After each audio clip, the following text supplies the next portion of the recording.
¿Qué tal? ¿Cómo están? Muy buenas noches. Bienvenidos al Bote Pronto de este miércoles 27 de octubre. Hicimos algunos cambios de días. Nacho Morván está el miércoles. Nacho, ¿cómo estás? Bien, bien. Buenas noches a todos. El profesor Sergio López Ayón, del CID, buenas noches. Abogado, colaborador con nosotros en Milenio. A ver, queremos hablar, por supuesto, de la decisión de la Suprema Corte de Justicia respecto a ciertos delitos financieros, pero creo que ahí primero pues pongamos orden, ¿no, Nacho? Es decir, ¿qué fue de verdad? Es decir, ¿no? Lo hacían delito de seguridad nacional y tal. Y luego hablamos de lo que pienso que es lo otro, que son los discursos que se dieron alrededor en la Corte sobre prisión preventiva oficiosa. Nacho. A ver, yo creo que es muy prudente lo que estás planteando y invitamos a Sergio, que es una gente bastante serena en este tipo de opiniones, además.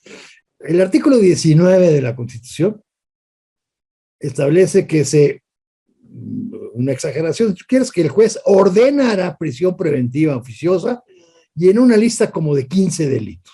Pero al final hay un parrafito, una frasecita que dice, así como los delitos graves que determine la ley contra la seguridad de la nación. Y entonces, en las reformas, digamos, en la ley de la seguridad nacional y en el Código de Procedimientos Civiles, agregaron la mayoría, digamos, del Congreso, contrabando, defraudación fiscal y falsa facturación, digamos, las factureras, los equipararon, dijeron, son amenazas contra la seguridad nacional, por lo tanto, son delitos que requieren prisión preventiva oficiosa.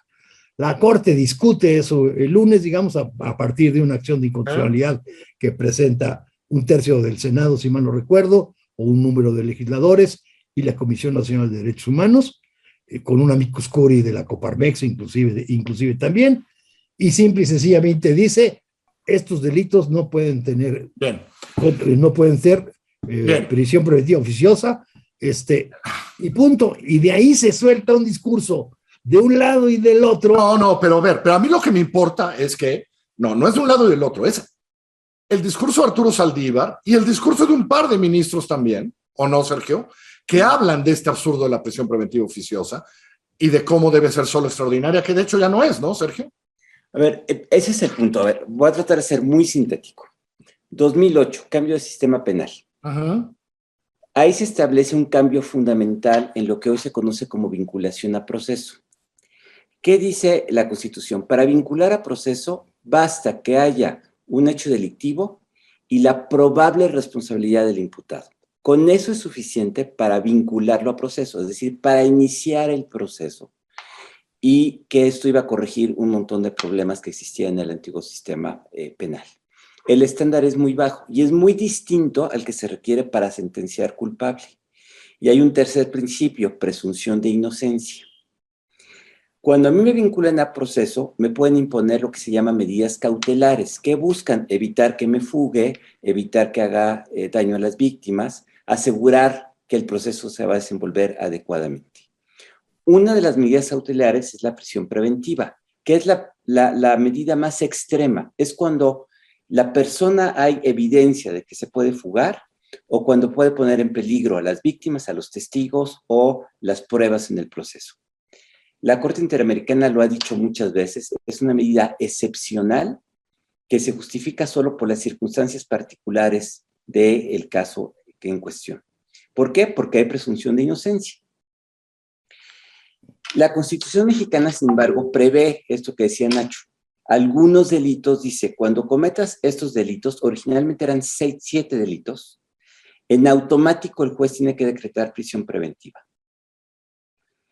En 2019 se reforma la Constitución y se amplía a 14 delitos. Uh-huh. Entonces, ampliamos esto.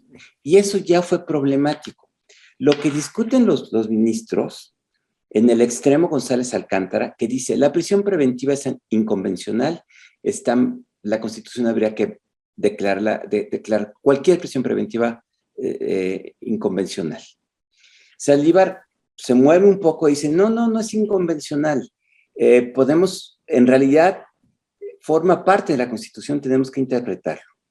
Y hay otros ministros que dicen, yo no me meto en ese lío, lo que yo digo es que el legislador no tiene facultad de configuración legislativa, como decimos, para decir que es, cuando es prisión preventiva tiene que ser un estándar muy alto y no lograron probar en el proceso legislativo que, aunque es un delito grave que afecta la hacienda pública, constituye una violación de la seguridad nacional, ¿no?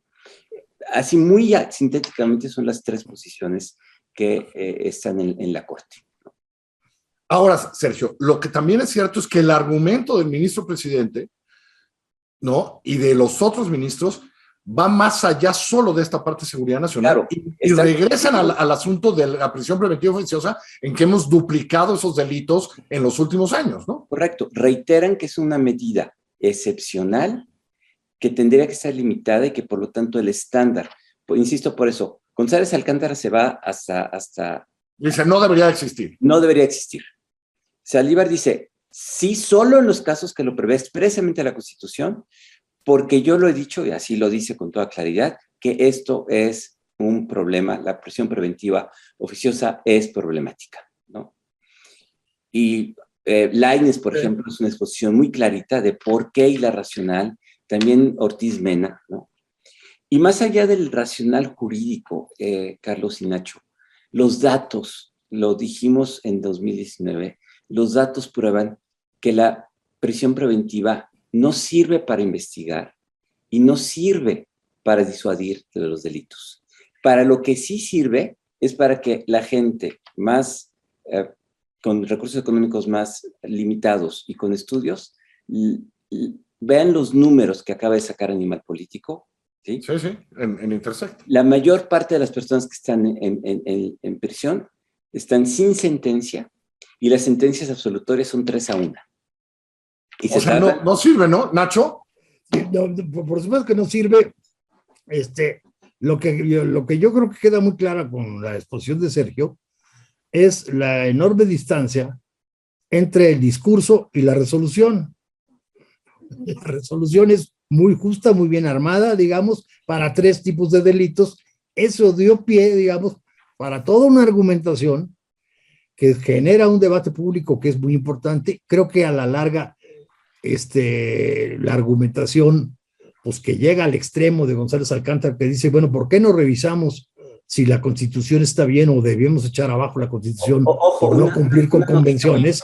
Eso acotará a los legisladores. Notita muy importante, no declaran inconstitucional la prisión preventiva, ¿eh? No. Declaran inconstitucional eso es exactamente. Oficiosa, es decir, la que por el mero hecho de vincularte a proceso antes de que haya condena, me dan prisión preventiva. Eso es el problema, porque para cada delito el Ministerio Público puede pedir prisión preventiva y los datos indican que los jueces en el 80% de los casos la conceden. Y ahora declaran la Constitución inconstitucional estos 3 casos. El 19 sigue diciendo, el juez ordenará prisión preventiva oficiosa y arráncate con los 14. Sí, porque esos no estaban cuestionados, por eso no los tocan. Entonces, o sea, el amparo no se trataba de eso. Es por medio de la ley incorporar nuevos delitos. Yo creo que lo que sirve un poco a la larga quizás de la discusión es pues, inhibir mucho más o ponerle restricciones a los legisladores para no andar aumentando prisiones preventivas ahora lugar. Sergio, en tu experiencia, ¿por qué a los partidos, y lo sabemos, o sea, lo hizo Miguel Ángel Mancera aquí, que odiaba el sistema de justicia penal y quería más cárcel, y se hablaba de ¿qué? De la puerta giratoria, según ellos. Es decir, ¿qué quieren subsidiar? ¿O solo es política porque a la gente le encanta que todo el mundo se vaya a la cárcel? ¿Por qué todos los partidos políticos están tan enamorados con la prisión preventiva oficiosa? Porque, por cierto, los 15 fueron votados por todos, ¿eh? Todos. Porque seguimos con una cultura punitiva. O sea, seguimos pensando que la cárcel es la solución a los problemas, que no lo es, lo sabemos de cierto. Y porque estamos subsidiando el problema de fondo. Esto no es más que la punta del iceberg. El problema de fondo es que seguimos teniendo policías y fiscalías que no hacen su trabajo, que no investigan bien y que utilizan la prisión preventiva como un mecanismo para subsidiar la investigación que tendrían que hacer bien desde el inicio. Ya te metí a la cárcel 5 años mientras investigaba, pues ya algo de castigo habrá ahí, ¿no? Y al final, pues disculpe usted y se va, ¿no? Pero, insisto, ¿a quiénes son los que están metiendo en prisión preventiva, estadísticamente hablando? En la Ciudad de México, 6 de cada 10 son por robo con violencia, un cuchillo, una cosa, o por narcomenudeo. O sea, la prisión preventiva no está sirviendo porque no hay investigación para meter a la cárcel a quienes sí deberían estar en la cárcel. Y quienes tienen condiciones de huir de la justicia, pues eso sí hay que dictarles prisión preventiva, sin duda. Pero la fiscalía tiene que hacer su chamba antes, ¿no? Y ahí está el problema. Sí. Capacidades de investigación limitadísimas, Déjame débiles. Déjame poner un símil que creo que se viene muy al caso. Es lo mismo que pasa con las Fuerzas Armadas y Seguridad Pública versus las policías. Como no sirven las policías, entonces voy a meter Fuerzas Armadas y simple y sencillamente termino por no desarrollar y mantener en el sótano a las policías. Es correcto. Y hay un premio político además. A ver, el presidente López Obrador, que es un genio para esto, ha sustituido prisión preventiva oficiosa diciendo delito grave, ¿no? Entonces dice, ¿cómo ven? No era grave tal delito y por eso ya ahora lo es, ¿no? Y se va hacia los 15, hacia los 7 que se aumentaron en la reforma del 2019. Y entonces la gente aplaude. Dice, ¿cómo? ¿No era grave la corrupción? No. La corrupción sí es grave. Lo que pasa es que él le pone grave a prisión preventiva oficiosa, ¿no? Yo preguntaría cuántos hay en prisión preventiva oficiosa por robo de transporte de carga, por robo en materia de hidrocarburos, por desaparición forzada de personas, poquititos. Pregúntense cuánto hay por delitos homicidio o robo con violencia. Robo con violencia, todos. Asalto a casa habitación. Asalto a casa habitación. Y a veces fabrican el delito, ¿no? O sea, aquí el problema, insisto, no es la prisión preventiva oficiosa, el problema es que seguimos sin desarrollar capacidades de investigación y mientras no las desarrollemos no vamos a reducir la impunidad ni vamos a combatir el delito. Ese es el problema de fondo. Y claro, vende bien la prisión preventiva oficiosa, ¿no? Ya lo metimos a la cárcel. No se nos olvide que todos podemos ser víctimas de esta condición. Así es. En fin. Yo lo único que espero es que esta discusión empecemos a avanzar y en algunos años quitemos delitos del 19, porque es de verdad un absurdo meter tanta gente a la cárcel por estos absurdos. Profesor López Ayllón, gracias. Nacho Marván, gracias. Se nos fue el tiempo, caray. Buenas noches.